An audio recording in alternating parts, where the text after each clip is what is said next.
Welcome back. If you hate the way you look and hate the way you feel, and one day you come across someone who looks like this, someone who's fought her own battles with weight and nutrition and clearly prevailed, and says it is her mission to help you too with personal diet and fitness plans, all for the low, low price of $92 for a one-off or $300 for 3 months, you might just think it was worth it.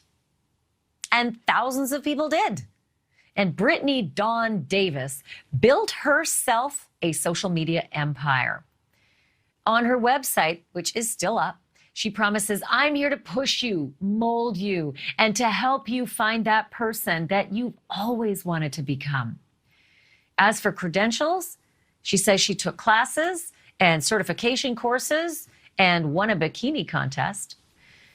She started a Facebook group, a support group called Team Brittany Dawn. And if she had not done that, you and I, we would not be having this conversation about Brittany Dawn right now.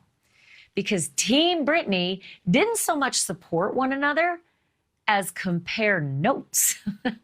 And they figured out pretty quick that they all got roughly the same program, no matter what their ailment was. They also all got a lot of the same auto replies, like, that's my girl, and you're killing it, or you've got this, babe. Their complaints went viral, and Brittany Dawn came clean in a way that only she could on YouTube.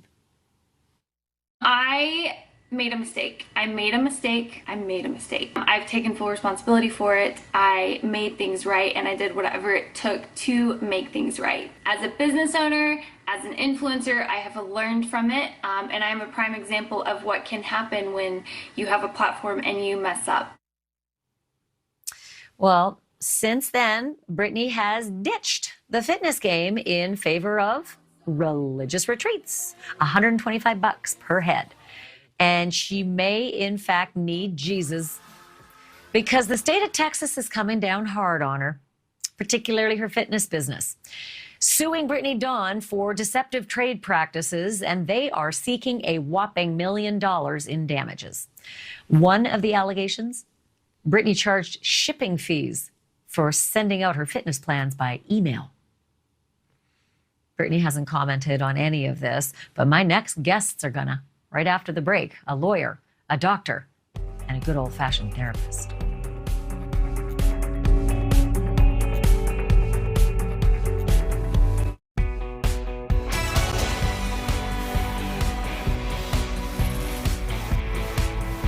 Can just anybody claim to be a fitness expert and sell their advice to the masses?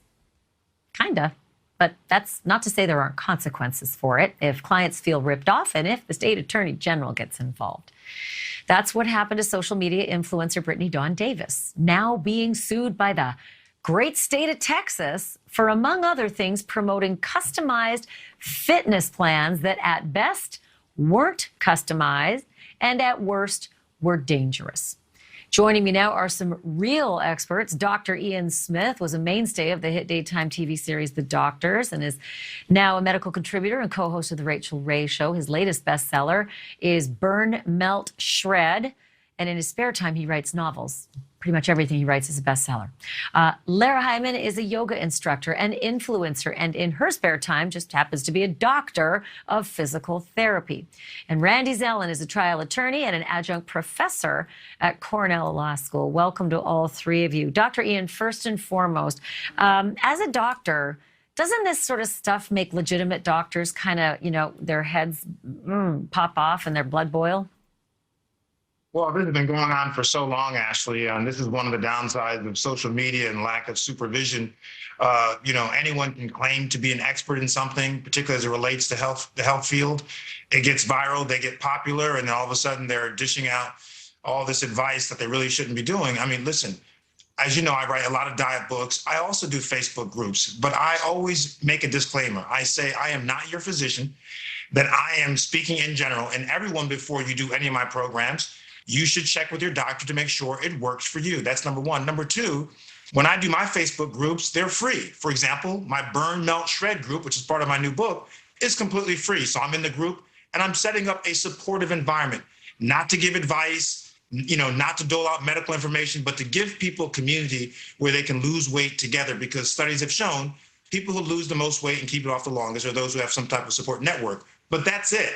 When you start taking people who have eating disorders, which is a true, medical condition, and you start giving them customized plans, and you're not a psychiatrist or a psychologist or a physician, that's very tricky.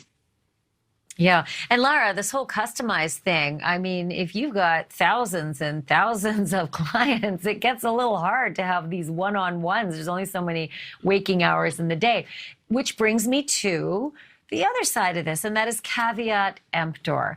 Like, how much of the responsibility, Lara, is on me to see that, yes, she's beautiful, yes, she's fit, yes, she's thin, but what works for her probably won't work for me, and how on earth could she have that much time on her hands to speak to little old me and everybody else?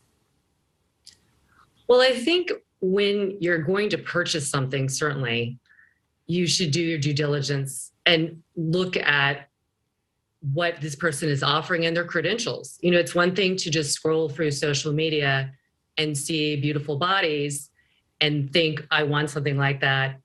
But to just kind of blindly pay money, without understanding what this person really does have to offer, and everybody's so different. So I think that it's a tricky balance. I think social media is this wonderful kind of cocktail party where you can come together and you can go and see your different interests. But when you're going to purchase things, you do need to look behind the curtain and see, does this person have credentials? Do they have not just a blank certificate, but more? So I do think it is incumbent, especially now, because so much of the fitness industry is unregulated. The customers really need to do more of their own research.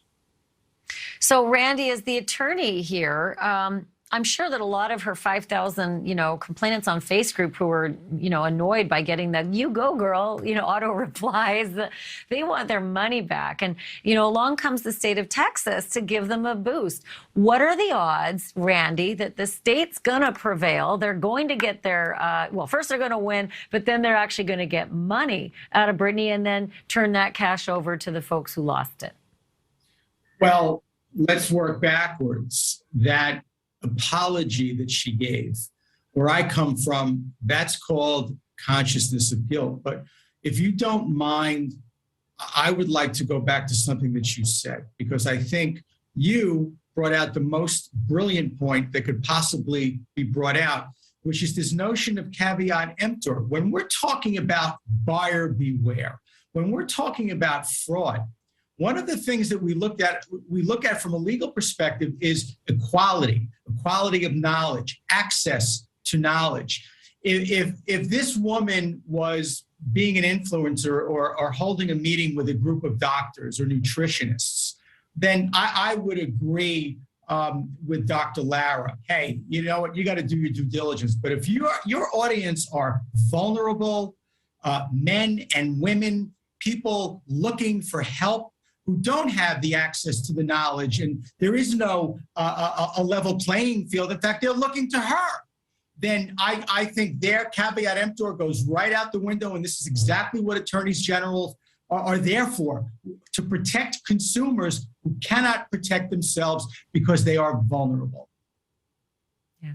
Dr. Ian, what's your advice for a lot of those folks who not only were they going into this gambit, on the lower side of self-esteem, my guess is, why were they searching out the help otherwise?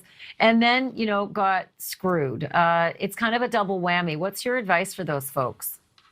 Well, it's very unsettling for me. I mean, my whole career has been helping people lose weight, and to see people who are vulnerable and who are really looking for help and who have tried almost everything and are at wit's end, and then to see them taken advantage of is very discouraging. But remember, Ashley, this story says that these are people who had eating disorders. 30 million people have or have had eating disorders in the country. And so there are a lot of people who have this disorder. But for the people who don't have disorders, who are trying to lose weight, my advice to those people is that you need to look and be a better consumer. Like Dr. Lara said, you have to be a better consumer and see whether or not the person who is giving you the advice, who has the information, do they have credentials? Do they have a track history? Is the plan something you can actually do? I mean, look at the plan. Is it something that works? When people start saying, I'm going to customize this for you and it's going to cost this much money, red flags should go off. Not that that can't happen, but red flags should go off, and you should be very scrutinous about the information that you're getting. Yeah. And Lara, since you're an influencer, I mean, I'm kind of thinking that you get hit by this too, because when there's a bad apple, the rest of you, are suspects. So it must be frustrating for you as well. Well, in some ways it helps my case, having a little more, of an academic background and experience. It helps illuminate that this is an issue. And this obviously is an egregious example of misuse of, a platform with a lot of followers who, as both of the gentlemen had said, were vulnerable. So I just know that I really stay in my lane, and I speak to what I know about and what I have experience in. And I will point people to other professionals. I'll give, somewhat advice. As an influencer, what I'm doing is offering general tips, and, anything more specific than that, I would always recommend someone seeing a professional. But I know the benefits of so many people who write me, who might not either have that opportunity to go and get a physical therapy. And it's just getting some kind of free tips on how to mobilize joints and feel a little bit better is lovely. Yeah. So I do think that, again, it helps my case in some ways. I don't want it to Randy, be that, but 10 seconds, literally. I'm out of time, but has Brittany Dawn got a lot to worry about right now? She's got I'm sorry, what was that? That's into my 10 seconds. Is Brittany Dawn, has she got a lot to worry about right now? Well, as long as she's sold to 10,000 people and hasn't spent any of the money, she should be okay. Ooh. Yeah, I had a feeling that was what you were going to say. Dr. Ian Smith, Lara Heimann, and Randy Zellen, thank all three of you. Thanks so much for coming on. Appreciate it.